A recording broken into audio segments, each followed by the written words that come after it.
You're out for 21 days, that's a big deal to me. But if you're out for 4 to 5 days, not so much. Practice week will get rolling here a day earlier. Didn't know exactly when the Packers will be playing until the result of yesterday's games, and it was determined that a Saturday night contest is what we'll have in store for us on Amazon Prime. So not a surprise that this would be one of the marquee games of Wild Card Weekend. And I don't know that Ben Johnson would do it any differently in Chicago, but now you got a team who did play its starters, trying to win a game at Soldier Field on Sunday in a late afternoon window, and now they got a short turnaround going into Saturday's game. Advantage Packers in that regard, maybe, but it's also playoff football, right? You take in the field on Saturday, you wipe the slate clean with anything that happened, right. Snap count, all that kind of stuff, and you get on the field and go, right? It just everything that happened over the last 17 weeks or so, it's no longer relevant. Well, no, because but here's the thing, Greg. If you talk about the Packers, right, it's your quarterback who suffered a concussion. Pretty big deal. Your running back, Josh Jacobs, that knee injury. Pretty big deal. Christian Watson is coming back from knee surgery. So, pretty big deal. So, we could probably go name some more, but those three players specifically have had big injuries that you knew that they needed a break from. Now, Rasheed Walker's been playing with some nagging injuries, but for the most part, those three guys that we just named, we knew that they came off big injuries. Going to check in with Jason Wilde coming up on the other side. So how do the Packers do it now? Who has the advantage in Chicago? It's kind of a toss-up when these teams get together as of the last couple of years. These games played, of course, this season, thrilling, whether you're casual football fan, not really a football fan, Packers fan, Bears fan, you can't deny the heartache, you can't deny the exhilaration, both games coming down to the wire. Wilde joins us after this, and just getting started, it's Potawatomi Sportsbook Football Monday. More football talk coming up next. This is Potawatomi Sportsbook Football Monday. On this show, it's always football season. So now Jeff Hafley's going to have to get more creative. Everybody will have to bow up and do things. And the main guy is Jordan Love. Wilde and Tausch, presented by Pella Windows and Doors of Wisconsin. This went from a defensive-led team to now Jordan Love. Put him on your back. You're going to have to get the cape out. Weekdays from 9 to noon on 94.5 ESPN, ESPN Milwaukee's YouTube channel, and the ESPN Wisconsin app.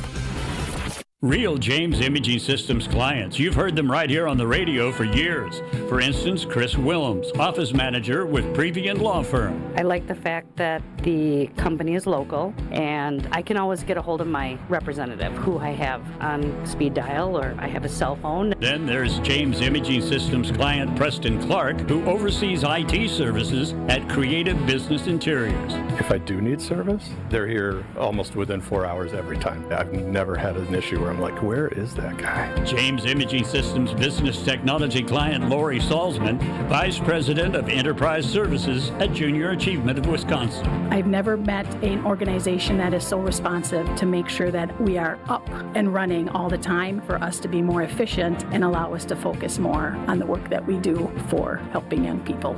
James Imaging Systems, your local business technology partner. To learn more, visit jamesimaging.com. So the body knows that it needs to heal itself, but it doesn't know how to concentrate it and target it into just one area. So that's where we come in. By we, Dr. Ashley Caravelli means the nation's leader in regenerative medicine, QC Kinetics. We put in those treatments, then it sends out like little signalers to your body. We're able to make the body focus on the areas that need the most healing. QC Kinetics has gathered brilliant medical minds like Dr. Caravelli and Dr. Mitchell Scheinkup, a pioneer in the field of regenerative medicine, to lead the way in these innovative pain treatments. So at QC Kinetics, we have a whole team working nationwide with cutting-edge research to reach our patients and treat them, and know that surgery is no longer their only option. The consultation is free. Find out if you're a candidate. Call QC Kinetics today. Call QC Kinetics, 414-240-2298. That's 414-240-2298. 414-240-2298.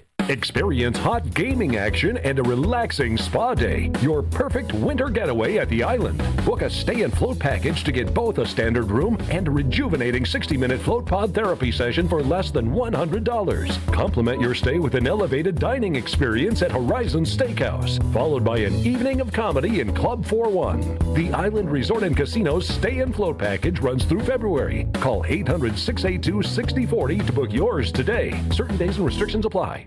Hi, this is John Neal, CPA, founder of the Neal Group and best-selling author on how to have less stress with the IRS. Happy New Year. Hopefully you enjoyed the holidays and spent time relaxing. Now it's tax time. I know. It's not the most wonderful time of the year, wondering if you are getting a refund or owe, waiting for all the forms to come, and wondering what is deductible. Control the situation instead of letting it control you. Let us help you understand all the new tax laws, how they affect you, and how to take advantage of them. Last year, we helped Janet and Norm go from owing $43,000 to getting a $500 refund. We can help you, too. The first meeting is free. Call now, 414-325-2040, or visit nealgroup.net. You earned it. We help you keep it. That's 414-325-2040. or nealgroup.net. We're back with Potawatomi Sportsbook Football Monday, live from the Potawatomi Sportsbook Studios on 94.5 ESPN.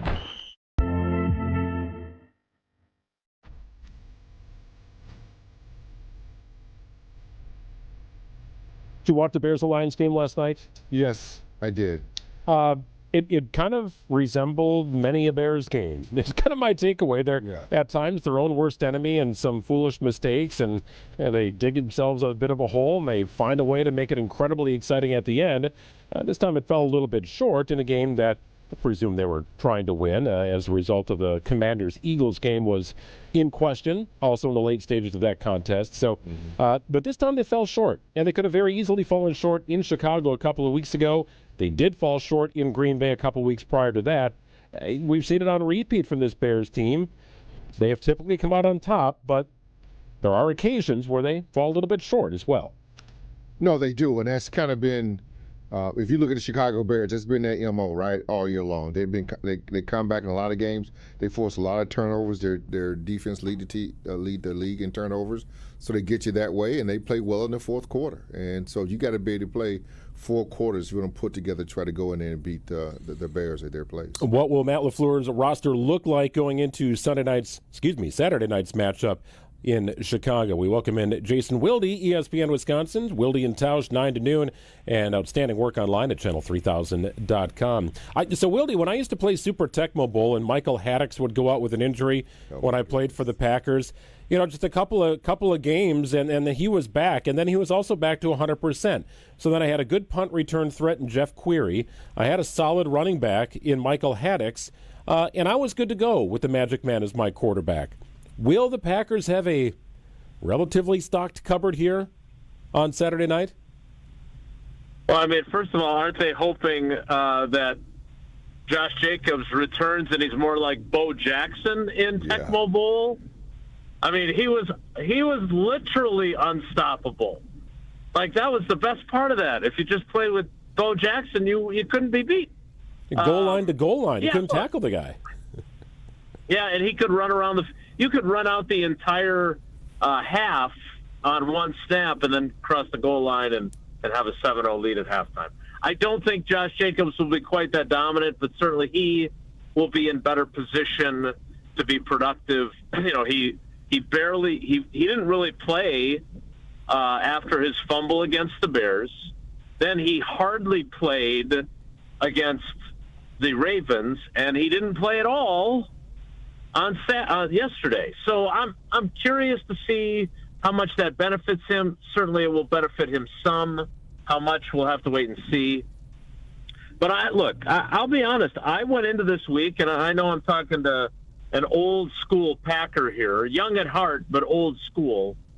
But I went into the week kind of thinking, look, you've lost 3 in a row. You probably need to play your guys to kind of get rid of the negativity and get some momentum going. But the more I thought about it, and the more I listened to Matt LaFleur did what he thought was right. He also did what he felt was necessary after what happened in last year's regular season finale against the Bears, right? I mean, if you remember right, they played their guys. Love goes out with an elbow injury where he couldn't feel his hand. And then obviously Christian Watson before that tears his ACL. And Matt LaFleur did not want to see anyone, especially after what they've already endured this season injury-wise. He did not want to repeat of that. So if people want to criticize him, I get it. I understand it. I think there's probably some valid points to be made. But in the end, I think he did what he thought was right. And, you know, Ben Johnson can take all the shots at him he wants. We play our guys. Well, they had a number 2 seed to play for. And as you mentioned, they didn't know what was going to happen with Washington and Philadelphia. And so it's easy for him. It's apparently also easy for him to take unnecessary shots just because he seems to be kind of a dink. But it's easy for him to say, oh, we played our guys, because he was not in the same scenario the Packers were. No, and only those guys in the locker room will know. I mean, I was with you. 4-game losing streak just doesn't feel good. Going playing a playoff games after losing 4 games in a row. I mean, heck, the Chicago Bears now have lost 2 games in a row. I don't know if I feel good about that either. So I think with everything being equal, you've got 2 teams that are coming in that really haven't played well at the end of the season. If you're the guys in the locker room, Matt LaFleur, most certainly the guys that he set out, Josh Jacobs you talked about, if you're looking at Jordan Love, Christian Watson last year who blows his knee out. Line. Yeah, all those guys needed the rest. So I think if you are opposing that to the team, I wholeheartedly believe that those guys understand and get down with it. Now, they got to win. I mean, they can't lose 5 games in a row. There's a lot of pressure on this team to get this win, I believe. No doubt. And look, they were never going to say it last night. I know a bunch of my colleagues, I was in on some of the group interviews in the visitors' locker room at U.S. Bank Stadium. They asked, well, who would you rather face, the Bears or the Eagles? Which, of course, they're smart guys. They know whoever they say, if it's not them, then they've created bulletin board fodder, right? So, You know, I think Javon Bullard had the best line. I don't care. I want to beat the hell out of both of them. Well, maybe they get that chance. They'd have to face the Eagles further down the road, but the Packers lost to both these teams, once this season. But I do believe this is the team they wanted. I believe they are convinced that they are the better team. I believe that they lost more so than the Bears won that game in Chicago with the way everything fell. And I believe that they think these guys are kind of jerks, right? I mean, and look, the Packers have jerky guys too, right? I mean, Keyshawn Nixon can get on people's nerves. So I'm not saying it's a one-way street. But the rivalry is back. Like, Ken Stills isn't hitting Matt Suhey an hour and a half after the play. True. And Forrest Gregg and Mike Ditka aren't necessarily nearly coming to blows. But I'll tell you this. There's no way that Matt LaFleur doesn't despise Ben Johnson at this point. Right. Like, there's part of him that I'm sure is going, what the hell is with this guy? But don't get me wrong. He can get fired up too. We've seen it. Sometimes Matt LaFleur's hackles have gotten up and they've been to his detriment. So I think this is the team they wanted. I think this is a team they believe wholeheartedly they can beat. To your point, a little bit earlier before I came on, like, the Bears were winning every close game, every one-score game. Now they've lost back-to-back games, and they're both one-score games. So I wonder if they have a little bit of a crisis of confidence, and Ben Johnson's trying to build them up a little bit, because they're sitting there going, man, we won all these close games, and now suddenly we've lost 2 of them, including one to a team that ain't going to the playoffs, that had nothing to play for. And they came into our house and beat us. And my favorite thing about that Ben Johnson quote about, we play our guys. Yeah, you did. And your guys lost too. And you lost. Packers lost with a bunch of guys that don't play. They lost with Clayton Tune. By the way, if Malik Willis is healthy, does anybody actually think the Packers lose to the Vikings? No. Like, I don't. Right. Like, even with all the nobodies that they were playing elsewhere and even behind that line. So, look, I think the Packers, as players and coaches, they understand the optics of going in with a 4-game losing streak, obviously. Matt LaFleur gets it too. But I think they can talk themselves into, and do so pretty effectively, the idea that let's look at the ways we lost. Let's look at this game that we lost on Sunday without playing most of our frontline guys. That does not have any impact on what happens on Saturday night. Now, we'll see if they're right, but I think they can argue that pretty effectively to themselves.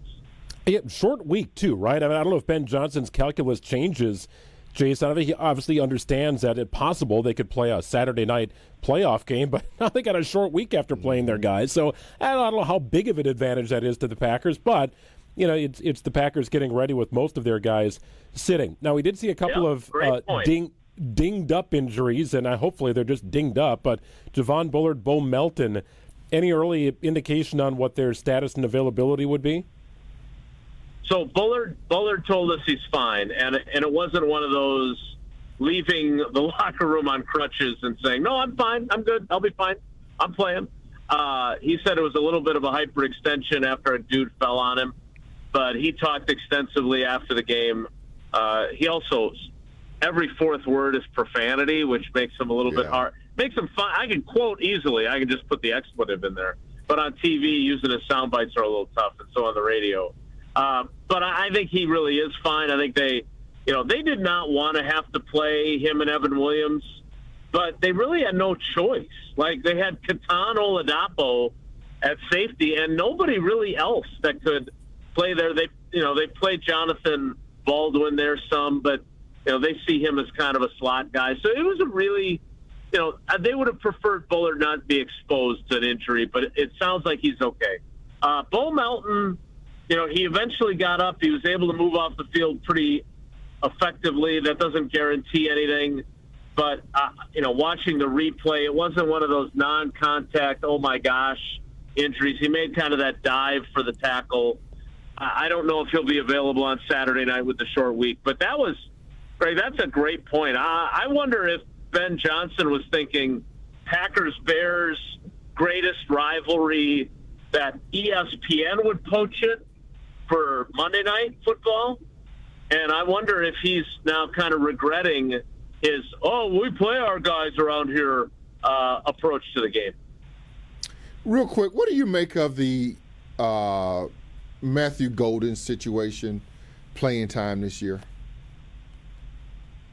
Yeah, it has obviously been a hot-button issue for not only a lot of fans, but obviously, there's been some commentary from different folks in the media. Look, I get it. He's a first-round pick. That's how it works for first-round picks. I can't remember where I mentioned this, but Jordan Love paid him a compliment, but it was one of those backhanded compliments a couple weeks ago, where he said, his route running has really, really improved, and it's much more precise. That's a really nice compliment, except when you pause and think, okay, that means it wasn't before, right? So if you take that part of the equation, you take the injuries. I mean, look, I do think rookies especially, they have to learn how to take care of their body. They have to learn what they can and can't play through injury-wise. So I think that was a part of it. He had the shoulder injury, then he had the wrist injury. Neither one of those are good for a wide receiver. And I get he's also suffering by comparison, right? Teteroa McMillan was the Panthers' leading receiver. Emeka Egbuka, because of the injuries to Godwin and to Evans, he was the Buccaneers' leading receiver. I would also say that, Matthew Golden did not enter a situation where he could walk in and be the number one. I mean, when Watson came back, that pushed him down further. Obviously, Reed missed most of the season. The one part of his season that I that goes back to what Jordan Love said, that I think is the difference between him playing more and not, is the fact that I thought after Reed went down in week 2 with the broken collarbone, I was certain, well, they put in Golden and they're fine, right?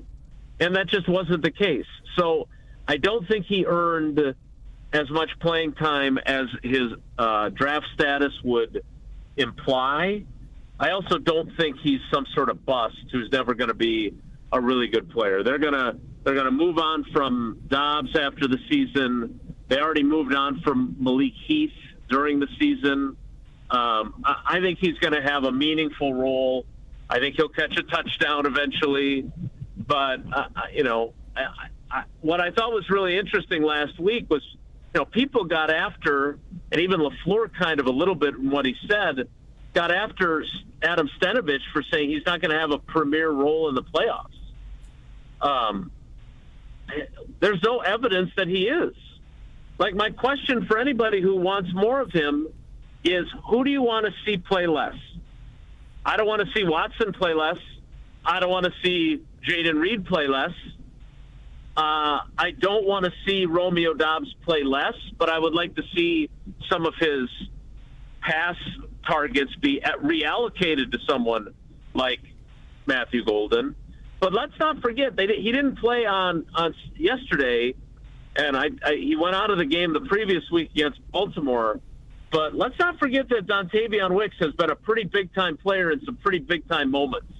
And unlike Matthew Golden, he has both extensive NFL regular season experience and playoff experience. So I see him as the 5th wide receiver for the rest of the season, but I don't see him stuck there on some sort of deserted island permanently. And I definitely don't think we saw too many flashes from him for anybody to think that he's a bust. So I think he'll get opportunities, but I'm not up in arms about his lack of targets or lack of snaps. I think I understand it better than maybe some other folks that are frustrated do. Saturday night, Soldier Field, 7 o'clock kickoff on Amazon Prime. Of course, you can hear pregame and postgame coverage right here on ESPN Wisconsin, and Fox picking up the local broadcast. Oh, yeah. So if you're in the Milwaukee or Green Bay market, one of 2 home markets for the Packers, no worries. You'll have it on a non-subscription-based service for you. Never subscription-based is Jason Wilde and Tausch, 94.5 ESPN and ESPN Wisconsin. Check him out 9 to noon, and check out his work online at channel3000.com. Win or lose, Jason, we'll check in again next week. There will be a show next week, hopefully many more shows here at Potawatomi Sportsbook. Appreciate it, pal. Thank you. All right, guys. Take care. Be good. You do the same. I want to dive into the matchup a little bit more. What's that? I'm done with whatever happened yesterday. I'm really not interested in the regular season anymore either. It's all about looking forward, Gary. Who has the advantage on Saturday night? That's a great question, Greg. Who has the advantage in this Packers-Bears matchup scheduled for Saturday in Chicago? We'll dive into it after this. Back with more on the green and gold after this on Potawatomi Sportsbook Football Monday. Good Karma Brands is proud to be an equal opportunity employer, providing equal employment, development, and advancement opportunities to all teammates and applicants. To learn more about careers with us, please send an email to talentacquisition@goodkarmabrands.com. That's talentacquisition@goodkarmabrands.com. Can you feel it? It's the thrill of witnessing a walk-off grand slam, a game-winning touchdown, a buzzer-beating 3. Yeah, you know the feeling. And there's only one place to experience that raw exhilaration. Potawatomi Sportsbook. Catch all the action in a supreme space with dozens of sports betting kiosks, cool drinks, luxe seating, great food, fiery atmosphere, and a monster video wall. Become a legend at Potawatomi Sportsbook. More info online. Must be 21 to enter casino. ESPN Radio Sports Beat with Evan Cohen. He does it again. Yes, I think that Mike Tomlin's streak matters of winning seasons every single year, or non-losing seasons, in the NFL as a head coach. And on Sunday night, the most important game in Week 18 featured the Pittsburgh Steelers and Baltimore Ravens. And Mike Tomlin did it once again. He found a way for his team, this time led by 40-plus-year-old Aaron Rodgers, to win the AFC North. Yeah, I get it. They need to win a playoff game, and that needs to happen. And it could happen next Monday on ESPN against Houston. But the reality is there are teams firing coaches today. While Mike Tomlin is taking yet another team into the postseason, while fans and media think he should be with us on TV and radio, he thinks he should be winning divisions. And that is exactly what he's doing. This time with Aaron Rodgers as his starting quarterback. When he waited for him, the wait paid off. Mike Tomlin does it again. Coming up in 60 seconds, the coaching carousel is underway. My name is Whitney Allen. I am a widow. My husband Ryan died. We never thought in a million years we'd have to use life insurance. The unexpected happened. With Ethos, it is so fast and easy. It's 100% online. You can get a quote in seconds, apply in minutes, and get same-day coverage. No medical exams, and you can get up to $3 million worth of coverage through Ethos. Get your free quote at ethos.com/game. That's ETHOS.com/game. Time spent on application may vary. Online health questions required. Talk about stepping up. Bang! Bang! It's time to level up your game. Introducing the all-new ESPN app. All of ESPN, all in one place. Your home for the most live sports and the best championship moments. The electricity is palpable. Step up your game with no annual contract required. It's the ultimate fan experience. Level up for more on the ESPN app or at stream.espn.com. Sign up now. The coaching carousel is already underway in the NFL, and it seems like this year could be a little different. Atlanta fires Raheem Morris. Cleveland fires Kevin Stefanski. There are coaches that are out, but maybe we're going to see more coaches this year in. Some of the debatable names that have been out there may actually be sticking around, and some of the debatable general managers that have been out there may actually be sticking around. We've seen in New York with the Giants, Joe Shane, GM, coming back. We see in Cincinnati, Zach Taylor coming back, head coach. Maybe this year, the trend could be a little different than other years. Maybe this year, the idea of eating more money for a coach or a GM that doesn't work for you to hire another one that may or may not work out, maybe the reality is keeping your coaches longer could actually make it pay off. Look what Detroit did with Dan Campbell. That's what a lot of people are hoping for. This year's coaching carousel may look different because of consistency than years past. With ESPN Radio Sports Beat, I'm Evan Cohen. You're listening to Potawatomi Sportsbook Football Monday, live from the Potawatomi Sportsbook Studios on 94.5 ESPN.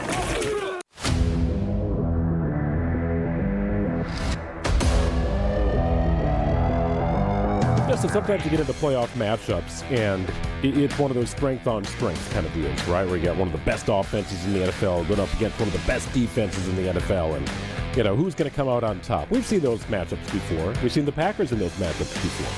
Sometimes you get an old-fashioned shootout. Man, nobody's stopping anybody, right? We've seen that with the Packers and Arizona Cardinals. If you want to go back to Aaron Rodgers' first start, I mean, that game, darn near 100 points combined on the field in that particular game.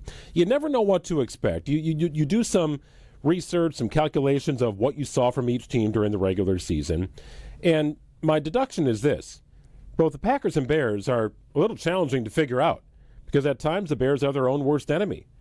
We saw that against Green Bay until very late in that contest a couple of weeks ago. I think we saw it yesterday against Detroit. Head-scratching interceptions, some bizarre incompletions, and then some miraculous plays late in the game to make that an interesting contest. But then the week prior to that, the Bears were unstoppable on offense on the road against a San Francisco team that was, you know, a game away from being the top overall seed in the NFL. So it's hard for me to pinpoint exactly how this game is going to shape up, but I do try and focus on what I think the teams do best.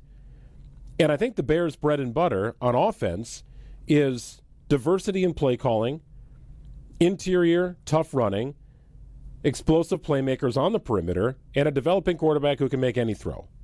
I'm not worried about them defensively, Gary, but I do acknowledge their ability to create turnovers. Unfortunately, I look at the Packers in a very similar light. Their defense has taken a massive hit. They don't get the turnovers the Bears have been able to get this season, and their offense, I think, is a little more polished than Chicago's, But certainly both are capable of big chunk plays and flipping a game in the snap of a finger. So does this feel like shootout to you? Does it feel like what we saw a couple of weeks ago when it's tied at 16 at the end of regulation with both teams squandering away opportunities to put points on the board? I am trying to figure out who has the advantage here, and I don't know if there is a clear-cut answer. Well, it feels like it could be a shootout. Fast start by the Green Bay Packers. They got to get off to a fast start. Because I think the pass rushers and Jeff Hafley play better when the Packers are up 14-0. That's playing right into their wheelhouse. Unlike the Chicago Bears, I don't feel that way about their defense. So you're talking about the ability to then rush the passer on the other end, right? Yes. When you build a double-digit lead in the postseason, they're good at that. Maybe the offense on the other side has to say, all right, we got to peel back the run game. Yeah. We need air. We need chunk yardage. Right. And you want them then to throw the ball. I mean, because although, and I do feel this way about Williams, he is a generational talent. The kid can throw the ball. I mean, he can make all the throws, but he also can give you a couple picks too. So our offense has to help our defense, and that is you've got to get off to a good start. You get out 14-0, and I like our defense much better that way. Now, if you don't, if you let Ben Johnson run the football, but Ben Johnson has a propensity to be the smartest guy in the room. I mean, really, Caleb Williams should throw to more than 10 passes in this game. That's not going to happen because Caleb Williams and Ben Johnson wants to show you that they're the smartest guy in the room. So they're going to give you an opportunity to get some picks when they should be running the football. Because if I'm playing against the Green Bay Packers, Greg, you may have the best quarterback in the NFL, but aren't you going to run the football against the Packers? Well, the Baltimore Ravens saw that opportunity and jumped all over it, right? They took the ball out of Malik Willis' hands. I mean, the time of possession was crazy. Right. I'm a little surprised the Bears didn't stick with it more a couple of weeks prior. But that's the Bears. Smartest guy in the room. Well, that we saw it against Philly on Thanksgiving where the Bears rushed for nearly 200 yards. Yeah. And that was tough interior running. I mean, that was between the tackle kind of stuff. Yes. And it's where I think the Packers are a little vulnerable right now. Big time. And that's where they can be beaten. So to answer your question, it depends on how it goes. It shouldn't be a shootout if the Packers come in and start fast. This game can be over fast if the Packers can get off to a fast start. And that's got to be on Jordan Love and Matt LaFleur and the game plan that they have. They're similarly constructed teams, and there is a sense of risk and reward with both of them where both will go for it on fourth downs. I think when a young quarterback is under center, you've got younger skill position players, that risk-reward plays out when you're trying to, eat up big chunks of yardage, right, where you can have a little miscommunication, a little error. You're right about Williams. Some of the throws he makes from some of the spots he makes them from are remarkable. I mean, that is like the elite of elite quarterbacks are able to do that. And even some who are elite can't. It's some of the head-scratching throws are the one where he's in the pocket, and the tight end runs a 7-yard out pattern. Yeah. And the ball goes sailing over his head. Yeah. Well, what happened there? Right? And look, I'm doing a radio show. I'm not suggesting that's easy. He's very erratic that way. But that's one he looks at on tape and says, that's a layup. I got to hit that. Yep. Right? So he does give you that a little bit. He's getting better. No doubt. Look, there's been a lot of back and forth. Who's better, Jordan Love, Caleb Williams, this and that. Well, look, let me just say this. two good quarterbacks here. Well, Caleb Williams, I feel like has the God-given talent, right? More of it. How about that? Does that make sense? More of it. But they're both a pretty good quarterback. Yes. Right, both are focal points of this game on Saturday night. So it's hard for me to exactly figure out who has the advantage. I kind of know what teams do best here. I know what the Bears do best. I think I know what the Packers do best. And, of course, you see it play out in the course of 60 minutes. I want to go back to the soundbite that Jason referenced here. This is from Ben Johnson. Post-game, following the loss to the Detroit Lions. Remember, the Lions really weren't playing for anything, but, Dan Campbell would love nothing more than to spoil his old coordinator's position here in the NFC. That didn't happen ultimately, but they got a win. Lions finished with above 500 record. Ben Johnson played his starters and now has a short week to get ready for a playoff matchup. The Eagles did not play many of their starters, and neither did the Packers. Here's what Johnson had to say. We're quickly turning the page here. Everyone's disappointed. I appreciate, like I said, their effort. Some teams, they rest their starters. We don't. We play football, and, and we felt like it was really important that we were playing our best ball here today, and we didn't get that job done. We're quick. All right, so that's what Ben Johnson had to say about the situation. Yes, I do think he is throwing shade, but when I first heard it, I thought he was throwing it at the Eagles and not the Packers. No, it's the Packers. My first thought was Eagles, and here's why I thought that. Eagles, like the Bears, had something to play for. Yeah. And the Eagles approached the game very different than the Bears did. The Packers had nothing to play for. Well, what's the value in putting your starters out on the field in that game? Yeah, it's the Packers. He's petty. He's petty against the Packers. To me, his track record bleeds. I need to get Matt LaFleur and Packers. That's the end-all, be-all. He's petty, and he wants in every way to beat the Green Bay Packers. I don't know what his problem is, but he has one. He understands what the rivalry is all about. So I think anytime he can throw some shade at the Packers, he'll take a chance. Now, could it be the Eagles? You may have a point there, but I feel like it's all about the Green Bay Packers. It was my first thought. But he knows who he's playing next. Certainly acknowledging the previous back and forth, things that he had to say about Matt LaFleur in beating the Green Bay Packers. Coming up next, we now know the Packers' opponents for next season based upon their finish in the division. It's kind of interesting to note that the Lions are going to have a last-place schedule. The 9-8 Lions, right? You got divisions in the NFL where not a single team is above 500. Then you got the NFC North division where everybody is above 500. So the Lions instantly vault to the top of the list of teams that didn't make the postseason that are most likely to make the postseason next year. They'll have a last place schedule to contend with. We'll go through the Packers' opponents next season, home and away. Also, the last time the Packers and Bears met in the postseason, and the stakes were quite a bit higher than they will be on Saturday night. We'll go back through that in detail, a magical 2011 NFC Championship game contest. We'll do it after this. More football talk coming up next. This is Potawatomi Sportsbook Football Monday. The Homer Hour with special guests every day from 5 to 6. Because if the Packers win, they get way more recognition than they should get for an amazing win. The best 60 minutes of your day happens on the Homer Hour. It would be the best win of the year, and it ain't even close if they win this game, given all the injuries. You want to join that club? Weekday afternoons from 5 to 6 on 94.5 ESPN, the ESPN Wisconsin app, and ESPN Milwaukee on YouTube.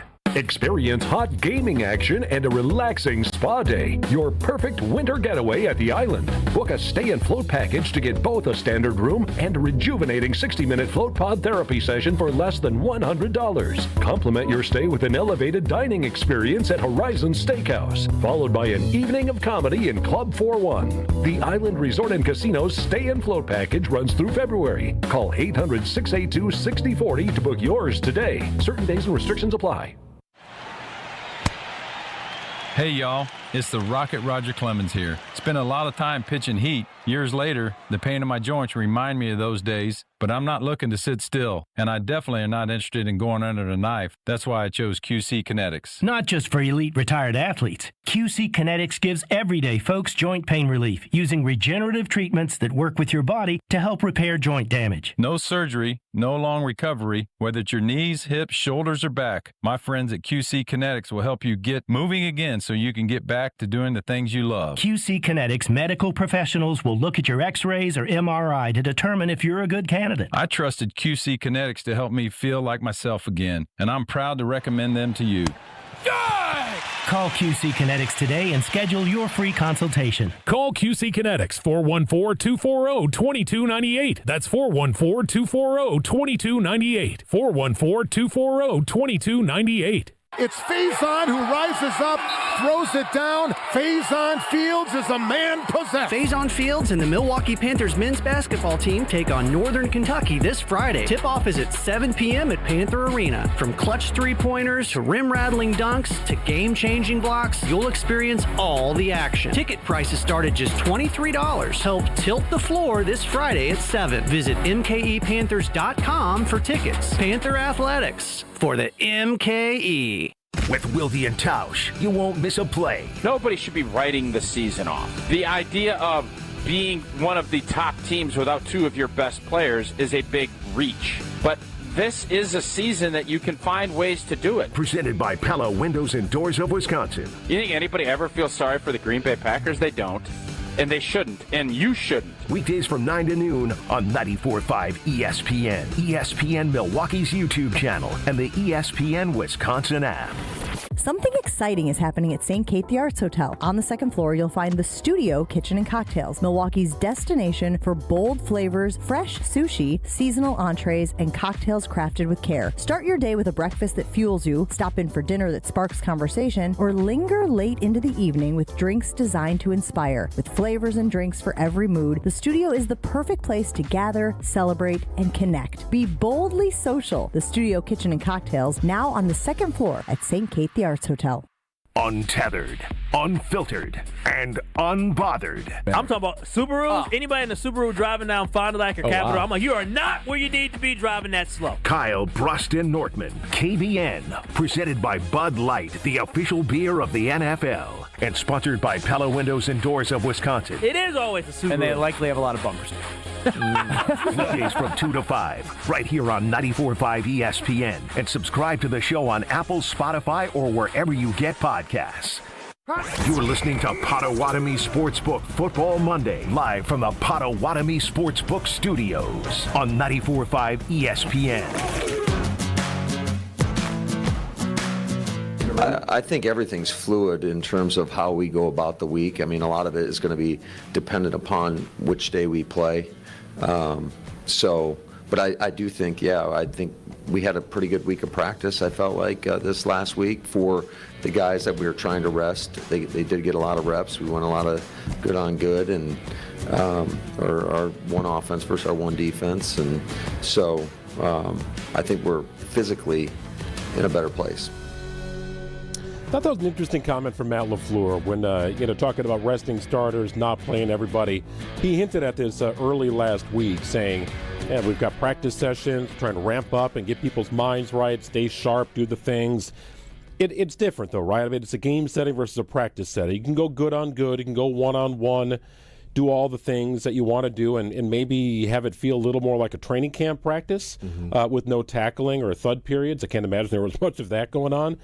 But can you get much out of that? Can you really look at that and say, that's the work we needed? That was good. Perfect. Now I don't need to worry about playing starters in a football game that was ultimately meaningless. Well, I think as you're headed into this week, it's all about repetition, but it's all about mental reps more than anything else. Because everybody's doing this right now at the end of the year if you still got a team left. Nobody's ready to run. Nobody's really doing a whole heck of a lot. Everything is at half speed, three-quarter speed. Nobody's going full speed right now. Everybody's trying to preserve their body. So you do get a lot out of the mental reps. And I remember we used to have the walkthroughs. And they would give you different cards, defensive cards, to do certain things and make sure you're getting the look that you're supposed to get, and then you're going to your proper reads. That's a big thing because you want to know where you're supposed to be, blitz pickups, or if it's a route you got to cut off, hot route or anything like that, or certain defenses that give you an offense, blah, blah, blah. So the mental reps right now are huge. The Packers blow a lot of coverages on the back end. So it doesn't have anything to do with athletic ability. It has more to do right now with your mental capacity.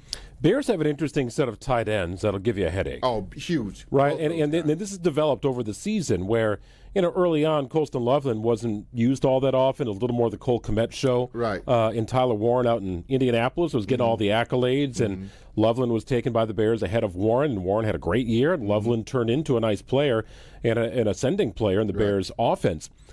So here's what I imagine you look at if you're Ben Johnson. You see Colton Loveland, you see Cole Kmet, and you're looking out and you see defensive backs for the Green Bay Packers saying, we could win that. And those guys are also capable of running away from linebackers. So not an easy situation. To me, that seam-busting potential with those guys, that over-the-middle potential, makes life for the explosive playmakers on the outside even that much easier. But It's a part of the Bears' offense that I don't think gets enough credit. Well, because they tight catch ends and their improved offensive line. Right. They catch you. You're right. They catch you in a situation where you feel like you have to put a defensive back on the tight end, so you have to pull a linebacker out there off the field because the linebacker can't guard them. And so they get you in an obvious run situation. So that's when they check into run plays if they would like. So both of their tight ends are extremely good, and you have to put a DB on their tight end and not a linebacker, and that's where they play that cat and mouse game with you. Packers' opponents for next season have been determined based upon their order of finish here in the division. You'll have the usual suspects at home and away in the division, and then you've got a home slate of games inclusive of the Atlanta Falcons, the Carolina Panthers, the Miami Dolphins, the Houston Texans, the Dallas Cowboys, and the Buffalo Bills making a rare appearance at Lambeau Field. That's very rare. Road games include trips to Foxborough to play the Patriots. That's rare. The New Orleans Saints. Play them a lot. Early candidate for Packers Trip of the Year if you're wanting to go to a road game. Well, are they doing that France trip next year? The Saints? Good question.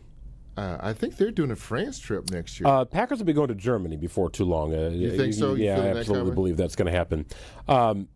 You've got the Jets on the road, you've got the Tampa Bay Buccaneers on the road, and you have the Los Angeles Rams on the road. So next year is the year in this back-and-forth sort of world we live in, where the Packers have an extra home game. This year, of course, they had an extra away game. So road destinations, including some nice ones here, Los Angeles, Tampa, New Orleans, that could be some fun. But strong competition with the likes of the Bills coming to Lambeau Field and a road trip to Foxborough to face the Patriots, two of the top teams, maybe the two top teams in the AFC. Not a shock here. Happens every year. Talented teams outside of the playoffs end up in the playoffs the following season. The NFL has done a great job with their scheduling. Teams that are in the playoffs one year, out the next. Well, the Lions, Vikings, Chiefs, Commanders, Ravens, all at the top of that list. Those were outstanding teams a year ago. They'll be watching the postseason. Coming up in the 7 o'clock hour, more on the matchup here with the Bears. We'll look ahead to the last time, or look back to the last time these two teams faced each other in the postseason. Yurko standing by, John Yurkovich from ESPN 1000. He's in Chicago. We'll check in with him coming up at about 7:30. Hour number 2, Potawatomi Sportsbook Football Monday. After this. Can you feel it? It's the thrill of witnessing a walk-off grand slam, a game-winning touchdown, a buzzer-beating 3. Yeah, you know the feeling. And there's only one place to experience that raw exhilaration. Potawatomi Sportsbook. Catch all the action in a supreme space with dozens of sports betting kiosks, cool drinks, luxe seating, great food, fiery atmosphere, and a monster video wall. Become a legend at Potawatomi Sportsbook. More info online. Must be 21 to enter casino. The pursuit of fair wages and top-of-the-line benefits is achieved when the right union has your back. The Sheet Metal Workers Labor Union is extremely diverse, representing Wisconsinites working HVAC, architectural metals, welding, specialty fabrication, and much more. Make great living wages with outstanding benefits, pensions, and apprenticeship programs in trained, safe working environments. The Sheet Metal Workers Union is a leading force in the revitalization of the labor movement in Wisconsin. It's time for the Milwaukee Basketball Report on 94.5 ESPN. Brought to you by National Liquor Mart, located at 16th and National in Milwaukee. National Liquor Mart is packed with deals for all your beverage needs, where your satisfaction is their plan of action. Open 9 a.m. to 9 p.m. daily. The Bucks survived a late scare to beat the Kings 115-98 in Sacramento on Sunday night, improving to 16-20 on the season. Milwaukee led by as many as 26 in the third, but saw that margin shrink to 3 before responding in the fourth. It was Giannis Antetokounmpo taking over late, finishing with 37 points and 11 rebounds. Here's head coach Doc Rivers after the game. I thought our non-Giannis minutes in the first half were phenomenal. And I thought that actually opened the game for us because it allowed us to sit Giannis a little longer. So I thought that was key. The Bucks have now won 4 out of their last 5 and will look to continue that trend on their West Coast road trip with a matchup against the Warriors on Wednesday night. This has been the Milwaukee Basketball Report on 94.5 ESPN. Brought to you by National Liquor Mart. Tune in to KBN every day at 2 o'clock. 94.5 ESPN is WKTI and WKTI HD, Milwaukee. A locally owned Good Karma brand station. The game is over. I think we did the right thing today in regards to trying to, and we'll see, time will tell, but I feel better about this certainly than I did a year ago after the game. It was a double whammy when we lose the game and you lose like a key player for us to go into that run, so I thought this was the best decision. And it's the day after. I think our guys are excited. They're excited for the challenge. They're excited for the opportunity, and that's how we're going to attack it, and that's our mindset, because right now, when you get to the postseason, everybody's 0-0. It's a clean slate, so we have an opportunity, and that's all you can ask for. Let's react to the game and look ahead. This is Potawatomi Sportsbook Football Monday, live from the Potawatomi Sportsbook Studios. Here's Greg Matzik and Gary Ellerson.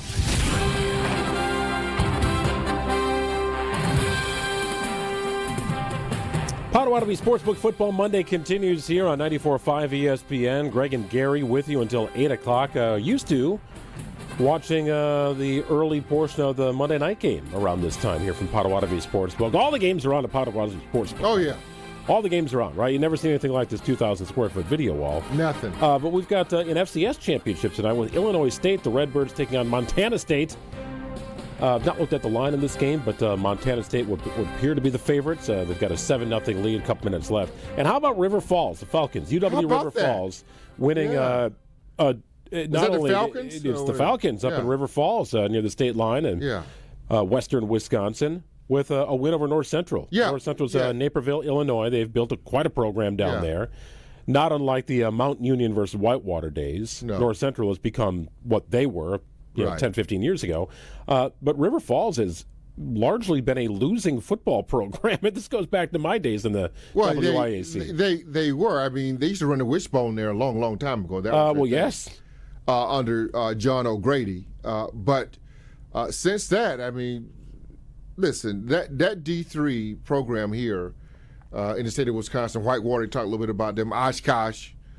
No one saw River Falls, but UW Stout, the easy way out, they had a pretty good year as well. Look, you win that conference, it's earned. It's earned. That's not a joke. No, that is no, it is the premier athletic conference in the country. They've had a lot of guys that could play D1. Oh, no doubt. Some of the D3 schools here. In well, the state. that's you don't get me started on that, but and another thing here, and Montana State. I don't know if you remember this kid. The Julian Davis kid, running back out of Menominee Falls. Menominee Falls went to Wisconsin. Yes. Things didn't pan out. Right. Transferred. One of the better players on this Montana State team. I just all of a sudden saw him running forward. Goes, is that the kid from Menominee Falls? Yeah, I did not know that where he ended up. Yeah, I didn't either until I just saw him just now. That's well, him. Interesting stuff. Yeah. So congrats to UW River Falls, sort of picking up the torch here from when Whitewater was routinely in the Stag Bowl. Yes. Year after year, Whitewater against Mount Union, right? The battle of purple teams. Yeah, I know, right? And this year that was makes you sick, didn't it? A little bit, right? This was Cardinals and Falcons in the Battle of the Birds, won by River Falls over North Central from Illinois, right out of Naperville. Nice little area down there.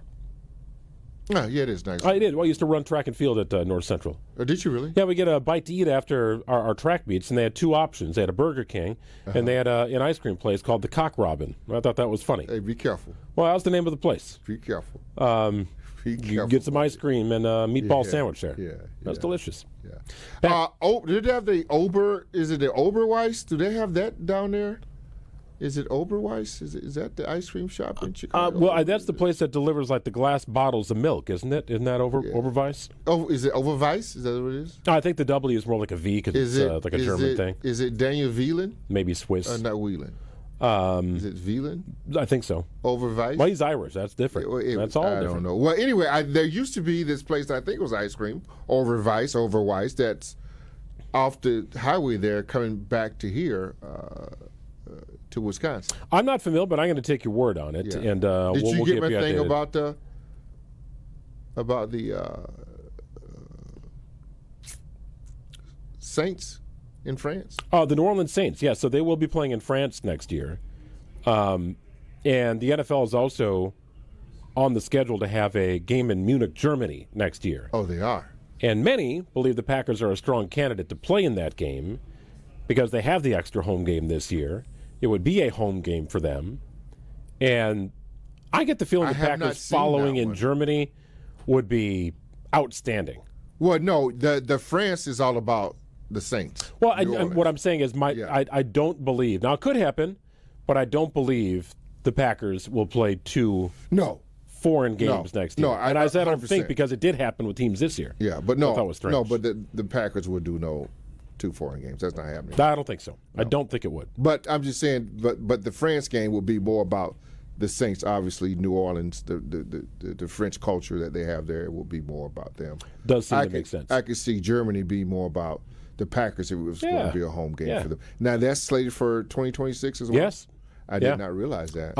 In fact, I'd be surprised if the Packers did not play in Munich, Germany. Really? Yes. You want to go? We'll have to talk to the powers and be and see if they'll send us on another international trip. Now, you didn't have an incident in London, did you? You were good? Nothing happened? No. You're allowed back in foreign soil? Yeah. Okay, me too. Yeah. My iPhone got stolen, but that's a different story for another time. I remember that. Dude. Trying to find everybody at dinner, and I didn't have an iPhone. Trying to hail a cab in London. That wasn't the easiest thing in the world. I remember that. And you got your phone back, I remember. Right? Well, I got a phone. Yeah. I thought you found your phone. No. Well, I located my phone through the Find My app. I just wasn't going to go get it in that part of London. We don't know who those guys are. It didn't seem like a safe idea. No. Hi, I'm here. I think you yanked my phone out of my hand as you were driving by at 30 miles an hour on your e-bike dressed in all black. Yeah. A lot of Packers fans saw that happen and came to my aid. Yeah. I was filming stuff happening outside of Packers bars. It was beginning to open. Yeah, it was something. Great. Yeah, you did good. I'm glad you enjoyed that. Yeah. What is the Packers' ceiling here? I think it's kind of a general question. I know it's a broad question, but I'm wondering if we can sort of hone in and use some detail to figure this out. What is the Packers' ceiling? Because I've seen the Packers categorized as a team that has no business winning a world championship. And I think it's largely based on the roster that they have right now. Yeah. Because 5 weeks ago, you look at it and say, this team's got a shot now. Like going into that Denver game and how they performed in the beginning of that game against Denver, one of the best teams in the AFC, you're feeling pretty good about where they stand, things coming together on all sides of the ball. And now it's like a war of attrition. No Parsons, no Wyatt, no excuses. I get it. But great players make a difference in the NFL, and that is a reality. Coaching and backup talent can only get you so far. So what is the Packers' ceiling? Are they a one win and that's going to be about it? Do you look at them and say, no, they got a chance here to get the NFC Championship game, and here's why. But back it up, one way or the other. What's the ceiling here? It is an NFC Championship game, but it comes with Jordan Love playing at extremely high. He's got to be off the charts good, because the only way they can win, because the defense is not very good, our defense. So the only way they can win is if they get up. They got to get a 2-score lead, and then let those other guys on defense side go hunt. They got to go 30 points or more to win a game? Yeah. Do you believe that? I don't know if it's 30 points or more, but they got to get up 2 scores, and it'll end up being something like 30 points. Okay. Or 20, somewhere in the 20s. Because I think their best thing that they can do is rush the passer. You're going to get, if everything's being equal, you're only going to get 8 possessions in this game on Saturday night. 4 in each half, right? That's about it. That tells me you think the Packers defense is not good enough to stop the run. Yeah. Time is going to run. Yep. And if a team wants to take the air out of the ball, they can. They can. But the Packers also, with their lack of pass rush, they're going to have some open receivers. Which means that Matt LaFleur, I think, in this game has to take the points, because you're not going to get the football very much. Got to take the points. I don't know if he can, if there's a 4th down, he's on the 10-yard line, and it's 4th and 1, and he tries to go for it, doesn't get it. I think that backfires and hurts him, because I think the way the teams, if I'm Ben Johnson, right, they should be running the football, and I'm keeping Jordan Love and them off the field. That's what I'm doing, and limit the amount of possessions that you get. Hope not getting too technical here. Well, no, you're not, because I think it makes sense. And if the Bears are able to run the ball like they did against Philly, it's going to be a possession game. Yeah. Now, the Packers have shown some explosiveness with their offense. In fact, we saw it in the Ravens game with Malik Willis playing quarterback. Mm-hmm. That got lopsided because the Packers had a ill-timed turnover, put the ball back in Baltimore's hands, and then they couldn't stop Baltimore, and all of a sudden that team was up 2 scores. Right. So the catch-up ability when your defense is struggling, that becomes complicated, right? Your offense got to be darn near perfect. And that's ultimately why I think, Gary, the Packers can win on Saturday against the Bears, but I don't think they can beat Seattle on the road. I just don't see it. That's a dominant defense right now, so it might be that good on good, but I just don't know how the Packers are going to get a consistent enough pass rush to stop what Seattle can bring to the table. And nobody can guard their receiver. He might be the best in the NFL right now. Because it's the Sam Darnold effect. He sees ghosts. Yeah, well, it could be. It could be. No, that Charbonnet, Tough Walker, place to go play. Tough place to go play, and they can run it. Now, if they stay with the run game and take the ball out of Sam Darnold's hand, they're going to beat you in Seattle. But I don't fear – to me, there's not a team in the NFC this year that I can say is that dominant team like Philly was a couple years ago. I feel like the Packers can go to Seattle and beat Seattle. I think the best they can do is NFC Championship game. Can they get to the Super Bowl? Maybe. That's a long shot. But to have a chance to play in the NFC Championship game, I think that will be the ceiling for this Packers team. Okay, I've got them one round less. I do think they can win Saturday night. I don't think they can win in Seattle. You do, which would put them in an NFC Championship game, and who knows where they would have to go at that point. Yeah. But the fact remains, you're going to have to win 3 games on the road before you get to the Super Bowl. Right. Something the Packers have done before, including in 2011. Road Warriors were the Green Bay Packers with victories in Philly and at Atlanta and against Chicago in Chicago. In fact, it was the last time the Bears and Packers met in the postseason. How did that game play out? We've got a little look back. We'll do it after this on Potawatomi Sportsbook Football Monday. More football talk coming up next. This is Potawatomi Sportsbook Football Monday. Kyle Bruston Nortman. Transformers, Megan Fox. No, I would say Megan Fox, you all good, but 7:45 it's time to go. You got to transform your ass up out of here. KBN. You have to give him so much credit for the confidence in his players. I thought the game plan, it was an incredibly balanced game plan, but one that was more tilted toward Jordan Love to be able to go out there and just cook. Kyle Bruston Nortman. Afternoons from 2 to 5 on 94.5 ESPN, the ESPN Wisconsin app, and ESPN Milwaukee on YouTube. It's a new year, and Aleve is here to help you keep your New Year's resolutions on track. Whether it's a daily walk, hitting the gym, or spending more time with friends and family, Aleve's got your back. With up to 12 hours of body pain relief per dose, Aleve keeps you moving with long-lasting body pain relief so you can chase those dreams and achieve your goals. Don't let body pain slow you down. Keep going with Aleve, because this year is your year.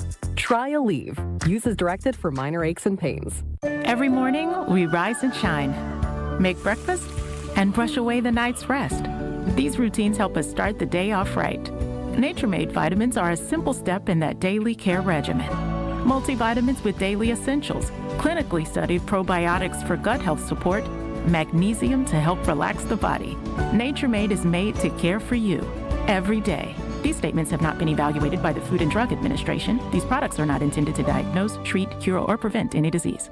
Every so often in medicine, something comes along that is truly revolutionary. Dr. Mitchell Scheinkup, former orthopedic surgeon, now National Medical Director at QC Kinetics. I believe this is one of those things. Dr. Scheinkup is talking about regenerative medicine, something he's practiced, researched, and written about for nearly 2 decades. The old ways of dealing with joint pain, such as steroids and surgery, are no longer the best ways. If you have pain from arthritis or injury, you owe it to yourself to learn more about this exciting option, using your own body's natural power to get lasting relief. And there's no better place to learn than QC Kinetics. There is no one in this country today with more clinics, more satisfied patients, more advanced protocols, or more experience in using this exciting option to deliver life-changing results. Call QC Kinetics now for your free consultation. Call QC Kinetics, 414-240-2298. That's 414-240-2298. 414-240-2298. Looking up at the Marquette banners, brought to you by Saganiac Planning. A new one this season honoring Coach Tom Crean. Third coaching banner with number 77 Al McGuire and Hank Raymonds. Crean's 2003 team went to the Final Four. He brought in Dwayne Wade and helped get Marquette into the Big East. An honor for Crean long overdue. And the proper order of what he accomplished, Big East, Final Four, and most importantly, Tom Crean convinced Dwayne Wade to come to Marquette. Medicare won't cover everything. That's why you should consider a Medicare supplement. WPS Medicare Supplement Insurance helps reduce those out-of-pocket costs when you need medical care. And it's guaranteed renewable for life as long as premiums are paid. Call Saganiac Planning today, 262-783-6161. Ask about WPS Medicare Supplement Insurance. The intent of this advertisement is solicitation of insurance. Contact may be made by the insurer or a licensed agent. Neither Wisconsin Physician Service Insurance Corporation nor its agents nor products are connected with the federal Medicare program. Don't you wish your life came with a warning app? Stop. That dog does not want to be petted. A heads up before something bad happens. You should not send that text. Uh-oh. Life doesn't always give you time to change the outcome, but prediabetes does. With early diagnosis and a few healthy changes, you can reverse prediabetes and prevent or delay type 2 diabetes. To learn your risk, take the 1-minute test today at doihaveprediabetes.org. Brought to you by the Ad Council and its prediabetes awareness partners. We're back with Potawatomi Sportsbook Football Monday, live from the Potawatomi Sportsbook Studios on 94.5 ESPN. I think our guys are excited. They're excited for the challenge. They're excited for the opportunity, and that's how we're going to attack it, and that's our mindset. Because right now, when you get to the postseason, everybody's 0-0. It's a clean slate. So we have an opportunity, and that's all you can ask for. Packers are in it as the number 7 seed. Once again, third consecutive year the Packers are a 7 seed here in the postseason. And the first year, Packers were a 7 seed. They went into Dallas and upset a Dallas Cowboys team. Shell-shocked them, got up 2 scores like you mentioned, Gary. And that game was never competitive. I mean, it was never even close. No. And that was Jordan Love's first game as a starter in the postseason. Didn't quite have the same magic last year. And there's always something. Every team is dealing with something around this time of year. And yes, the Packers will have to overcome the loss of several key players in order to keep their season alive. Bears may have some injury issues as well. They lost a cornerback to a concussion in the later stages of yesterday's loss to the Lions. That's something to watch here, a guy who gets on the field quite a bit in Gardner Johnson. So part of that secondary that has been ball hawking over the course of the season. So full strength versus full strength? No, but I don't know what matchup in the NFL playoffs is going to be that. Yeah, you're 100% right. Everybody's hurt right now. Survival of the fittest, and you just gotta go play. The guys that you gotta go play. Some teams are hurt more than others. I think maybe if outside looking in, I probably think the Packers are probably banged up more than any other team right now in the playoffs. That's in the AFC and the NFC. I mean, they've got a lot of key players missing. Unlike, wasn't that everybody keeps talking about this? Is it a 2011, 2010 Packers team where they had all those injuries? And they had the injuries, but they weren't the names like the Packers have right now. You know, I'd have to go back and kind of recollect who went out and when. And then he got to the Super Bowl, and Charles Woodson had his arm in a sling, and Donald Driver gets injured, and you're thinking, oh, boy, how are we going to do this? Right. And they found a way to win that game. Let's go back to that particular year. If you remember, the Packers qualified for the postseason as a wild card team. Right. They got hot. They got hot at the right time, and they became maybe the most dangerous wild card team in NFL history. Right. But still, as a number 6 seed, had a long road to the Super Bowl. They go into Philadelphia. They knock off the Eagles. They go into Atlanta. They knock off maybe the best team on paper in the Atlanta Falcons, and that set up a colossal matchup between the Packers and Bears, Aaron Rodgers and Jay Cutler, the quarterbacks. Here's how it sounded and played out at Soldier Field. The 182nd meeting of the Packers and Bears carried significance unlike any other. Winner would advance to Super Bowl 45 in Dallas. Under sunny skies and 20-degree temperatures in Chicago, Aaron Rodgers quieted the hostile crowd with an opening drive touchdown against the Bears' 4th-ranked scoring defense. They fake it to Kuhn, and Rodgers will take it to the edge. Touchdown! And what an impressive start to this game for the Packers. The lead swelled in the second quarter with an upstart rookie finding the end zone. On 1st and goal, they hand to Starks. James Starks.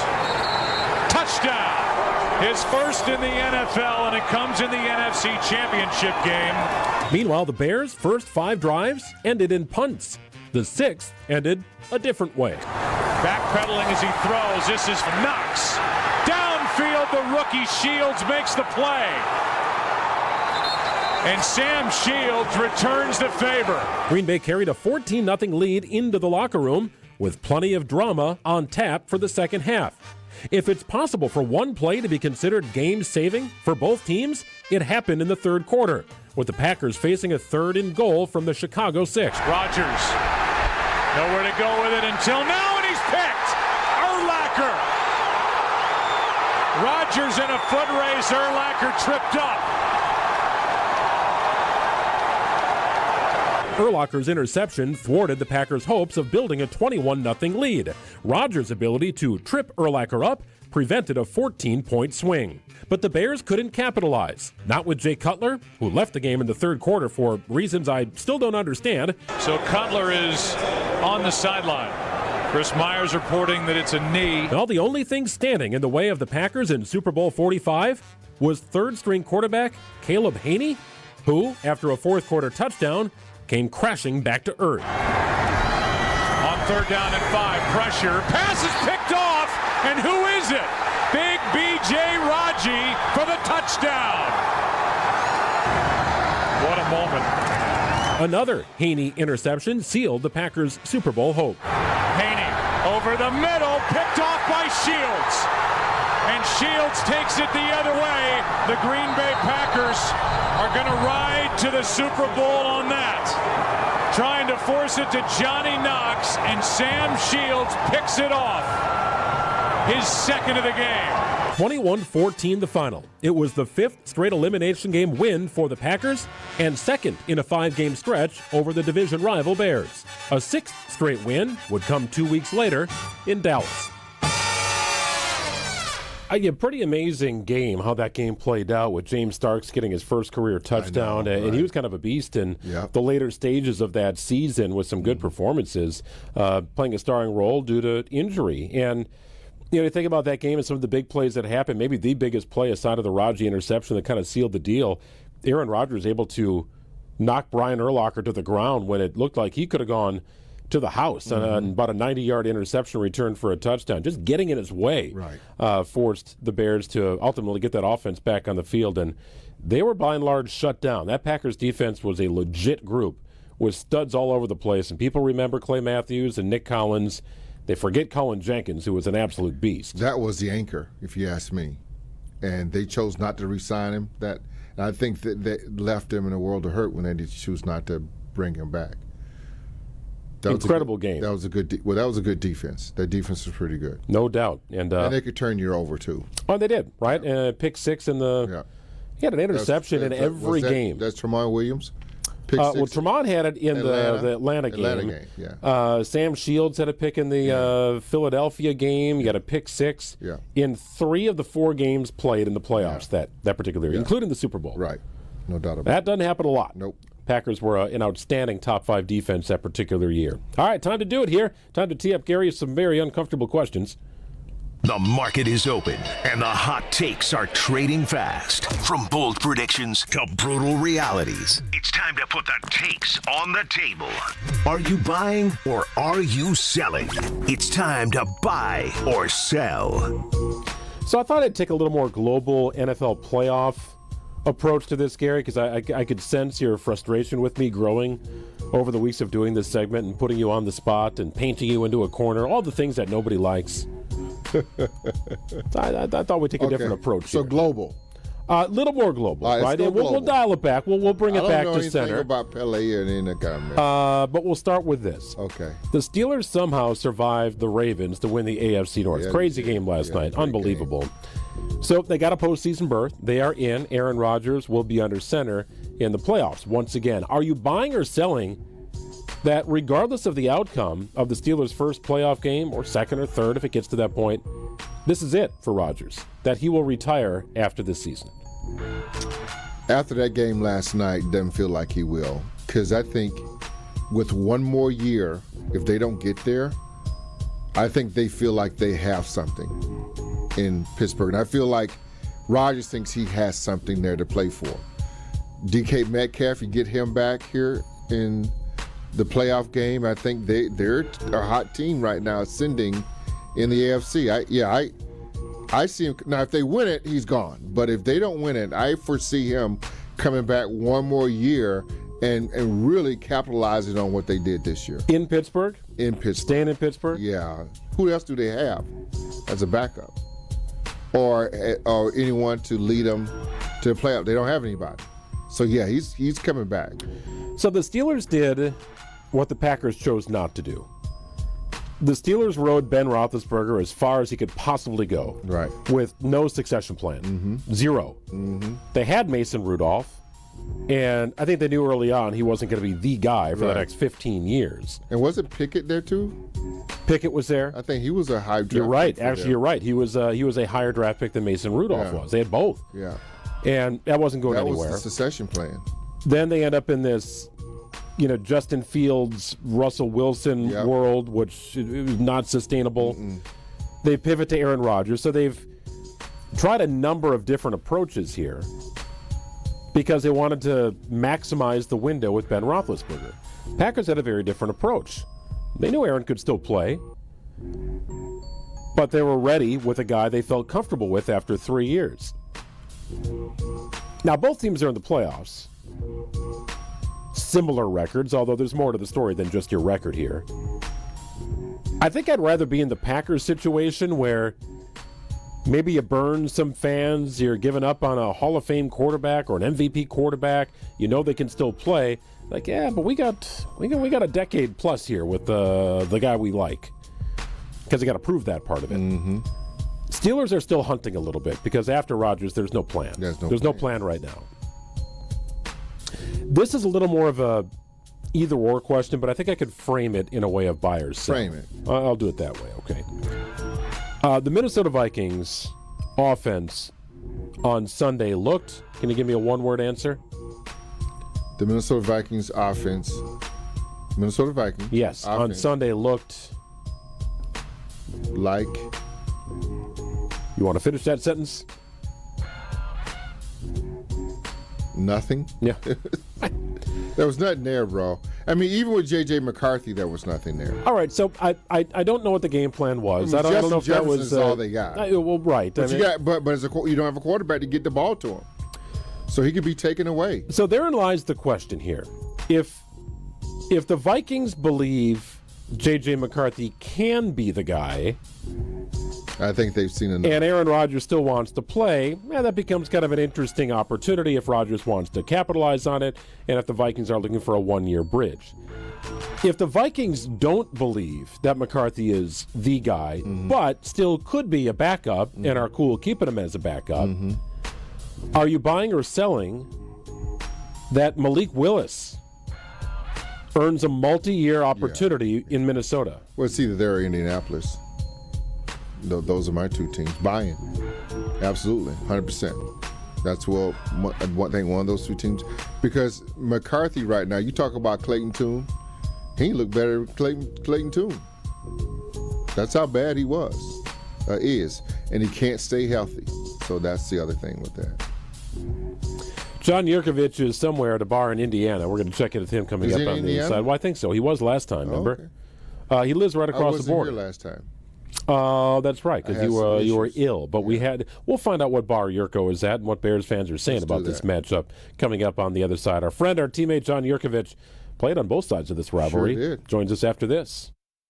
Back with more on the Green and Gold after this on Potawatomi Sportsbook Football Monday. It's Faison who rises up, throws it down. Faison Fields is a man possessed. Faison Fields and the Milwaukee Panthers men's basketball team take on Northern Kentucky this Friday. Tip-off is at 7 p.m. at Panther Arena. From clutch three-pointers to rim-rattling dunks to game-changing blocks, you'll experience all the action. Ticket prices start at just $23. Help tilt the floor this Friday at 7. Visit mkepanthers.com for tickets. Panther Athletics for the MKE. Rick, tell Sarah about the practical joke you came up with. Okay, Sarah, this is really great. Are you ready? Rick, I'm always ready. I walk around in a constant state of readiness. A man buys a woman a pair of diamond stud earrings from Kessler's. So far, this doesn't sound like much of a practical joke. Be patient. He's not done yet. And then on her birthday, or Valentine's Day, or Mother's Day, or Tuesday, he sneaks them out of her jewelry box and replaces them with a larger pair. Well, as practical jokes go, this one sounds delightful, but it also sounds expensive. No, he bought them at Kessler's, remember? When you buy diamond stud earrings from Kessler's, And we have them for $180 to $24,000 a pair. you always get 100% of the price you paid when you trade up for a larger pair. He just pays the difference. He just pays the difference. I love practical jokes. When do I get my first pair? For the Kesslers nearest you, go to KesslersDiamonds.com. When storms hit or accidents happen, it's not just about property, it's about people. I'm Mandy Grimal-Lococo with Grimal & Associates Insurance. We help families bundle home, auto, and life coverage so you're never facing life's what-ifs alone. With the heavy rains we've seen in Milwaukee, we'll review your policy to be sure water backup, sump pump failures, and flood risks don't drain your wallet. Your home is more than walls and a roof, it's where life happens. At Grimal & Associates Insurance in Shorewood, we're here to protect your home, your family, and your peace of mind. Call us today at 414-332-0838. Something exciting is happening at St. Kate the Arts Hotel. On the second floor, you'll find the Studio Kitchen and Cocktails, Milwaukee's destination for bold flavors, fresh sushi, seasonal entrees, and cocktails crafted with care. Start your day with a breakfast that fuels you, stop in for dinner that sparks conversation, or linger late into the evening with drinks designed to inspire. With flavors and drinks for every mood, the Studio is the perfect place to gather, celebrate, and connect. Be boldly social. The Studio Kitchen and Cocktails, now on the second floor at St. Kate the Arts Hotel. The pursuit of fair wages and top-of-the-line benefits is achieved when the right union has your back. The Sheet Metal Workers Labor Union is extremely diverse, representing Wisconsinites working HVAC, architectural metals, welding, specialty fabrication, and much more. Make great living wages with outstanding benefits, pensions, and apprenticeship programs in trained, safe working environments. The Sheet Metal Workers Union is a leading force in the revitalization of the labor movement in Wisconsin. You served behind the desk. You served in combat. You did 4 years and got out. You were drafted. You gave 20 years. You gave exactly what your country needed. And so did you. When you raised your hand and swore an oath to your country, when you put your name on a dotted line, you became part of only 1% of Americans who did the same. You are a veteran. You are a veteran. You are a veteran. Because no matter when, where, or how you served, you made a sacrifice for your country, and you deserve support.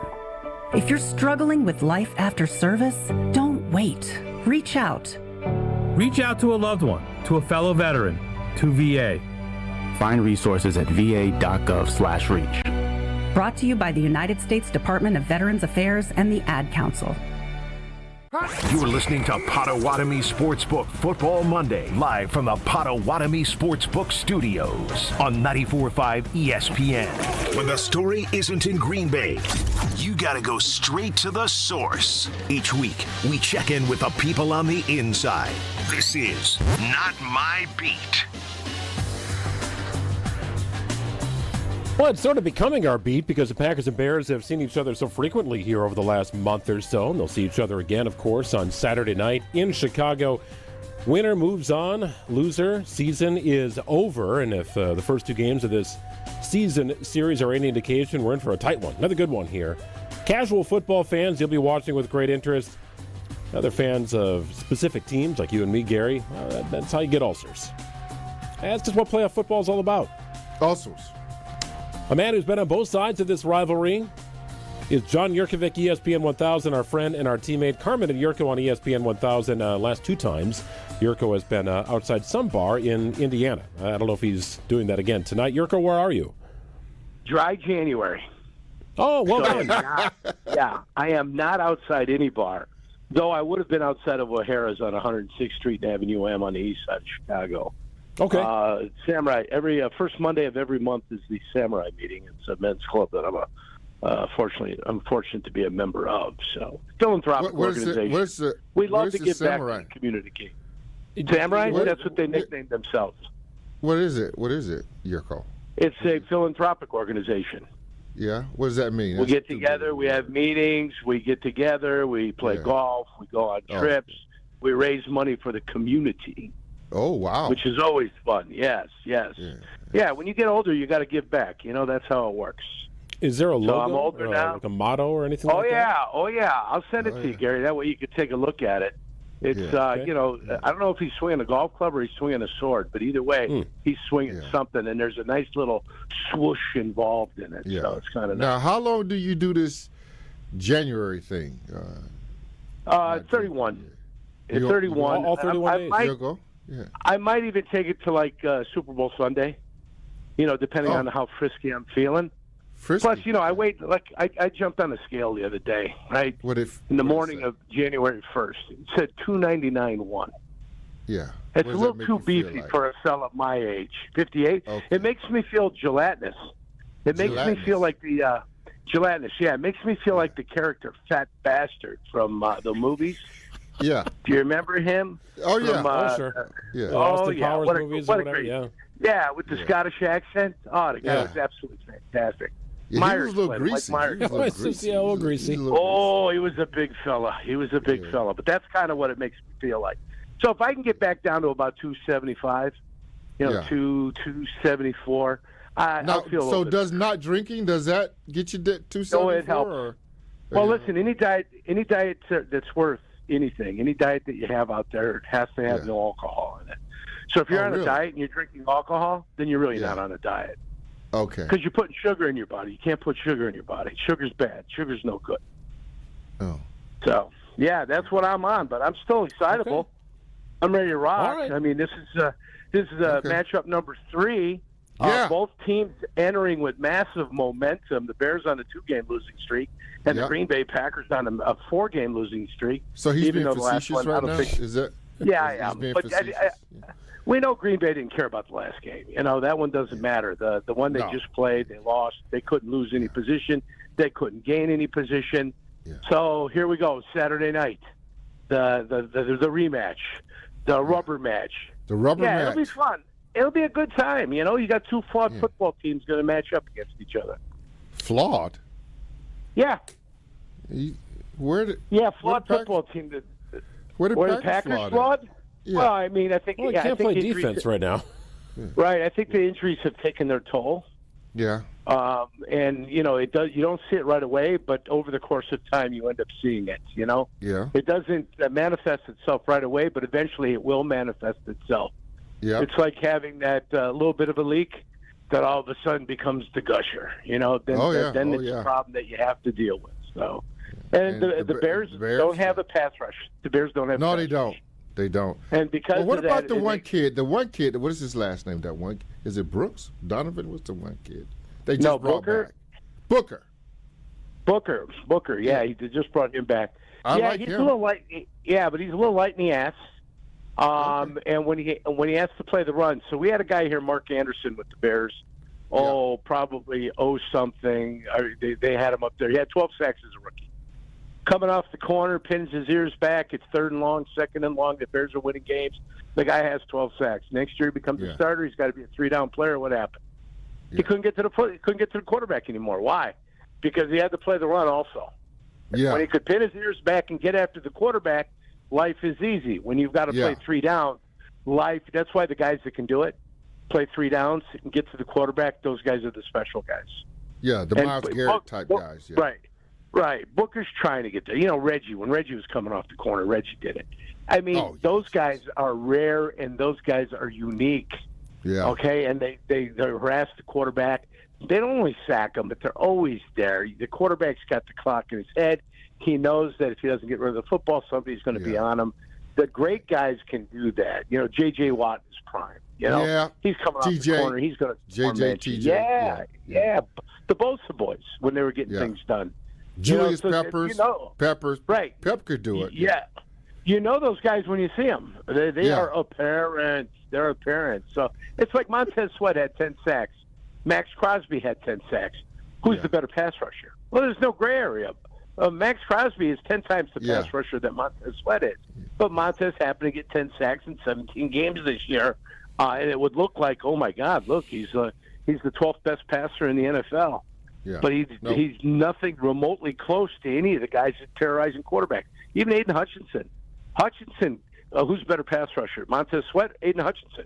It's Aiden Hutchinson. By far. It's not even remotely close. He's not right. So, Hutchinson's not right yet, though. Yeah, he'll get there. He'll get there. So, Yurko, we've been spending time, probably a disproportionate amount of time in this state, trying to parse the words of Ben Johnson following yesterday's game. So the Bears play their starters, and they end up falling to the Lions on a last-second field goal. Meanwhile, out in Philadelphia, not many starters played, just a couple, but none of the big names that you likely know or on your fantasy football team aside of Devontae Smith played in that loss to the Commanders. Packers, of course, with nothing to play for, opted for rest versus trying to, risk injury in a meaningless game. So who was Ben Johnson exactly talking to or about when he had this to say following yesterday's game? We're quickly turning the page here. Everyone's disappointed. I appreciate, like I said, their effort. Some teams, they rest their starters. We don't. We play football, and, and we felt like it was really important that we were playing our best ball here today, and we didn't get that job done. That is not a general comment, Yurko. Who is he throwing shade at? The Eagles, the Packers, or both? Both, but specifically the Green Bay Packers. See, my first thought was Eagles because they were in the same situation. The Packers had nothing to gain. No, it's Packers, dude. No, if the Bears would have won, I think he'd be talking to the Eagles. They didn't win. Philadelphia didn't win, but I think he's specifically talking to the Green Bay Packers. Is he always that petty about things? Like I don't get it. Like, is he always that petty? Yes. Yeah, he's putting the chip on the shoulder. He's putting it there. He doesn't care if he's got to fabricate it. It's going to be up there, and he wants his team to adopt the same philosophy, and he wants them to go out there and get things done. I think he was really kicking himself in the ass for not going it on 4th and 5 at the 30-yard line, their own 30 at the end of the game, keeping the ball in Caleb's hands. I mean, I understand why he did what he did. He had 3 timeouts left, right? There was plenty of time left on the clock. You get the ball down, you stop them, you get the ball back, you got a chance to get something done. Either way, you get the ball back with 2:17, and your offense has the ball. The first play, Caleb Williams looks over at Luther Bird and gives him a side adjust, gives him the signal. He breaks it off. It's supposed to be a running play. He hits him right in the hands, but he throws it 500 miles an hour. Burden's not expecting it that fast, pops in the air, hits the ground. Second play, somebody misses a block, and then he's running for his life. He's got to throw the ball. Now it's 3rd and 20. You get 15 back, and here's your point. What do you do here? What am I going to do? We've got the ball. Can we get it back? He decides to punt. He thinks he's got plenty of time. He has a 2-minute warning. And ultimately, the defense that looked better in the second half, but really couldn't stop what the Detroit Lions were doing. They never get the ball back, and it doesn't make a difference. The game is over, and the Bears find a way to lose. And I think if he was going to go down, I think he'd rather go down trying to gamble on 4th and 5. And they had hit a couple of 4th downs during the day. Right. So I think he took that one down in his mental note and said, never put it in the hands of the defense the way it's currently constructed. And if that's sending a bad signal to your defense, too bad. This defense doesn't deserve any of the benefit of the doubt. They haven't earned the benefit of the doubt over the course of the year. The one thing they've been able to do is force turnovers, and they forced a turnover to get the football back, which was great. They forced the turnover. They got the ball back, chance to go win the game, and then, 2 missed plays and 1 15-yard gain and a coaching decision not to go for it on 4th and 5. I mean, it would have been a hell of a gamble. I mean, what the hell? Here we go. We're going to do it. The whole stadium would have been nuts. If you make it, you look like Sean Payton kicking an onside kick at the start of the second half, and everybody talks about how great you are. And if you miss it, they're calling you a bum the next day. So but that message is being sent to the Green Bay Packers specifically. Yes, 100%. Well, he sends it all the time, and I think that may be his downfall. Hopefully on Saturday night, because he always got to prove to be the smartest guy in the room when he doesn't have to. All he's got to do is line up and run the football. Yeah, you don't have to.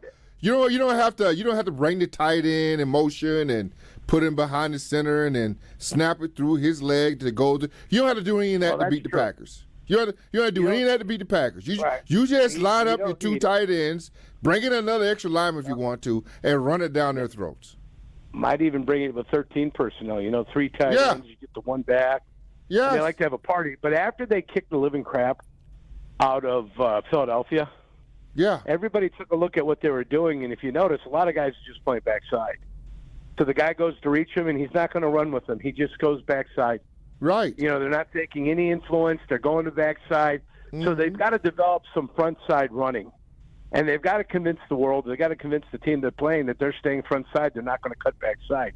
If the linebacker's going to play everything slow, you've got to find a way to hit the corner. You pin some guy down, you kick a guy up, and you lead up through there.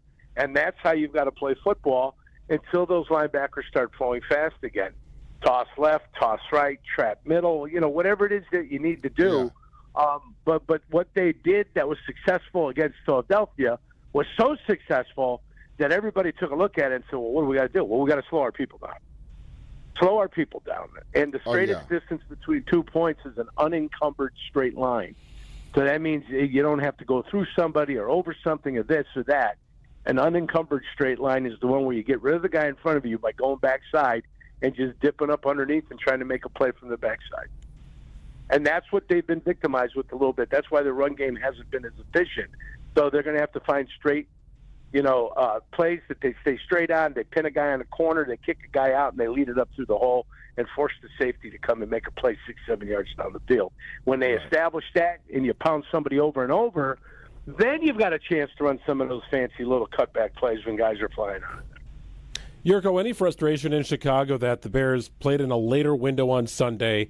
They did play their starters in a game they weren't sure if they would need or not to get that number 2 seed.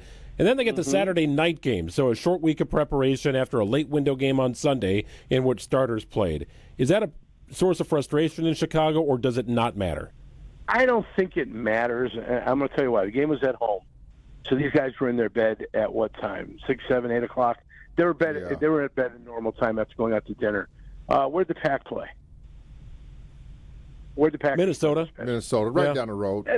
So right up and down on the road, they get out about an hour and a half. About an hour and a half after the game, right? Yeah. Which is about halftime of the afternoon games. Then they get up, and it's a puddle jumper. You guys are right. You just get up, you get down. By the time you get home from the airport, the games are finished, right? Yeah. So they're home an hour earlier than the Chicago Bears were. Hour and a half earlier than the Bears were. So, that does it matter? The Bears were at home. They're staying at home. They don't have to travel. And it's not a big trip from Green Bay to Chicago, so it's not going to I guess I'm thinking more about the wear on the body. You know what I mean? Like, there's the fact that starters played a full 60 minutes. That's kind of where I was going with this more, and just how the two teams treated the game. I've got you. It's week 19 of the NFL season. Nobody's 100%. There's not one player out there that can say, man, I feel as good as I did day one. Nobody's feeling great. Everybody's pounding. It's going to be a physical football game, Wyatt is gone. You still got Micah Parsons gone. This team has kind of been, they've been going about their business. They've lost, again, 4 in a row. They've lost. At some point, they got to turn that. You got to turn that. You got to turn that. Now, will they be able to do it against Chicago on a Saturday night? And I've got Elton John playing in the background. Saturday night's all right for fighting, and it's going to be a fight. It's going to be a brawl. These two teams are going to be getting after it, and we're going to see if Romeo Doubs, who didn't have a catch in the first game and dominated the second game, can be the same type of player. And if the Green Bay Packers watched any of the film that what Detroit did against the Chicago Bears in man coverage, all they're going to do is run crossers shallow and pick the Bears players off, and all you got to do is complete a little 10-yard ball, and off to the races go the Green Bay Packers. So Jalen Johnson looks slow. CJGJ, Gardner Johnson's, I don't think he's going to be able to play this game. He got knocked on the whatever street you want to say, but he got 6th Street down in Milwaukee. He got knocked out. And I don't think he's going to be available this week. Wright doesn't look good. Tariq Stevenson was a healthy player sitting on the sidelines, didn't get 1 rep. He was a DNP, dressed in uniform. They put 33 in to play some corner instead of putting Tariq Stevenson in. So I don't know exactly 100% what's going on with the Chicago Bears defense. But if they're going to circle the wagons and they're going to figure something out, this would be the week they got to figure things out. Remember, if the Bears give up touchdowns on 3 or 4 trips to the Green Bay Packers and they can't hold them to field goals because I think the Packers are going to move the ball, then they're dead in the water. They're dead in the water. If they can hold them to field goals or find a way to get the football away from the Green Bay Packers, then the Bears have got a chance. They can get after you. But I think it's going to be ground and pound. They're going to try to come after the Packers. They're going to try to possess the ball and keep it out of Jordan Love's hands. We see it a very similar way here, right? It's going to play out here. One game. Right, and the Bears have played shootouts. They've played close games. Packers been on both sides, too. Hard to figure out exactly how it's going to look, but it's going to be entertaining to watch, Yurko. Man, we always appreciate your time. Hey, and the weather's going to be perfect. The weather is going to be beautiful. Yeah. What's the weather? 47 degrees. It's going to be ideal out there. So nobody's going to be able to complain about any bad weather or any slips or anything like that. The field's fantastic, so it's going to be a great game. Can't wait. Let's do it. Appreciate it, Yurko. We'll check in again soon. All right, guys. All right. John Yurkovich joining us, ESPN 1000. Check out Carmen and Yurko every day on our sister station, ESPN 1000. Let's do a little handicapping of the playoff teams and matchups. What do we like best here? We'll take a look at it after this on Potawatomi Sportsbook Football Monday. More football talk coming up next. This is Potawatomi Sportsbook Football Monday. The Homer Hour with special guests every day from 5 to 6. Because if the Packers win, they get way more recognition than they should get for an amazing win. The best 60 minutes of your day happens on the Homer Hour. It would be the best win of the year, and it ain't even close if they win this game, given all the injuries. You want to join that club? Weekday afternoons from 5 to 6 on 94.5 ESPN, the ESPN Wisconsin app, and ESPN Milwaukee on YouTube. Looking up at the Marquette banners, brought to you by Saganiac Planning. Number 24, retired, honoring George Thompson. Too bad he didn't wear 40. He was Marquette's all-time leading scorer for 40 years, and he played only 3 seasons. Al McGuire said it best. Everything at Marquette changed after George Thompson, a high school superstar in the New York City area, came here. And years later, Shaka Smart added, for those that weren't around in 1969, George Thompson, the original Dwayne Wade. Your business is unique, and your health plan should be too. At United Healthcare, our group health plans are built for you and your employees. Whether you're running a small startup or managing a large enterprise, we offer solutions designed to fit your needs, your goals, and your budget. Explore your options today at uhc.com/Wisconsin. Insurance coverage provided by or through United Healthcare Insurance Company or its affiliates. Administrative services provided by United Healthcare Services, Inc. or their affiliates. Health plan coverage provided by or through United Healthcare of Wisconsin, Inc. Fisco is always there for your auto body care. When accidents happen, Fisco Auto Body on Forest Home in Franklin is there when you need them. Got a broken mirror? They'll take care of it. Dented bumper? Scratch paint? Fisco Auto Body will take care of it. If there's any damage you need fixed, Fisco has you covered. Their expert workmanship is guaranteed for the life of your vehicle. So stop in for all of your auto bumps and dings. Once again, you know the line. That's Fisco. If you've been injured, let our team help get you back in the game. Gruber Law Offices, a proud partner of the Milwaukee Bucks. Gruber Law Offices, one call, that's all. Potawatomi Casino Hotel wants to extend a sincere thank you to our guests and bingo players. With your generosity, this year's Heart of Canal Street event raised more than $700,000, helping 30 children's charities across southeastern Wisconsin. For more than 30 years, Heart of Canal Street has partnered with hundreds of local organizations to give children safe spaces, resources, and opportunities to thrive. Thank you for sharing your heart. Learn more at potawatomi.com/heart. Hey y'all, Eli Winters here. I want to talk to you about something that's more important than ever, taking care of the wildlife around us. Our planet is home to some of the most amazing creatures you could ever imagine, from the biggest bears to the smallest birds and everything in between. But here's the truth. Many of these animals are in danger, habitats are disappearing, and we're losing species at a rate we've never seen before. If we want our kids and their kids to experience the magic of wildlife that we have today, it's on us to step it up and take action. You can make a difference. Learn more about wildlife conservation in your area and how you can help, whether it's supporting local wildlife refuges, reducing pollution, or simply taking a little time to appreciate the wild beauty around you. It all counts. This is Eli Winters. Let's make sure our wildlife is around for generations to come. Y'all take care of the earth and it'll take care of us. This message is courtesy of the United States Air Force. This is Potawatomi Sportsbook Football Monday, live from the Potawatomi Sportsbook Studios on 94.5 ESPN. But regardless what happens, there will be another Potawatomi Sportsbook Football Monday There next will be? week. There will be, no doubt. Okay. And hopefully it's talking about Packers win and on to Seattle. Right here, Potawatomi Sportsbook, where you need to be. The best place to watch sports. Yes. No doubt about it. They have done incredible things with this sportsbook. Great food, great people here as well. Service is wonderful. VIP deck if you got an intimate gathering, plus that 2,000 square foot video wall. I mean it. There's no better place to watch sports than right here at Potawatomi Sportsbook. Looking at the teams here that make up the playoff field in the AFC and NFC, we're trying to find a team of dominance because we've talked about it throughout points of the season. Well, who's the dominant team? At one point, it looked like the Rams were that team. At one point, it maybe looked like the Niners were that team in the NFC. Maybe now Seattle looks like it because they're the number one seed and destroyed San Francisco over the weekend. Maybe it's the defending champion Eagles that are being slept on. I really don't know, but I'm wondering if we can put the NFC playoff teams into buckets. So I'm going to give you the team name, and you put it into one of three buckets. Okay, let's go. Got a chance to win it all. Okay. Would be shocked if they win it all. Okay. No chance to win it all. Okay, let's go. Eagles. Got a chance to win it all. Bears. Got a chance to win it all. Packers. Got a chance to win it all. Carolina. What was the other bucket? Shocked if they win it all. Shocked if they win it all. Or no chance. Shocked if they win it all. Seattle Seahawks. Got a chance to win it all. Los Angeles Rams. Got a chance to win it all. And San Francisco 49ers. Got a chance to win it all. So a wide open competitive field here. Finally, the AFC. New England. Got a chance to win it all. Buffalo. Got a chance to win it all. Pittsburgh. Got a chance to win it all. Jacksonville. Got a chance to win it all. Houston. Got a chance to win it all. Broncos. Got a chance to win it all. And Chargers.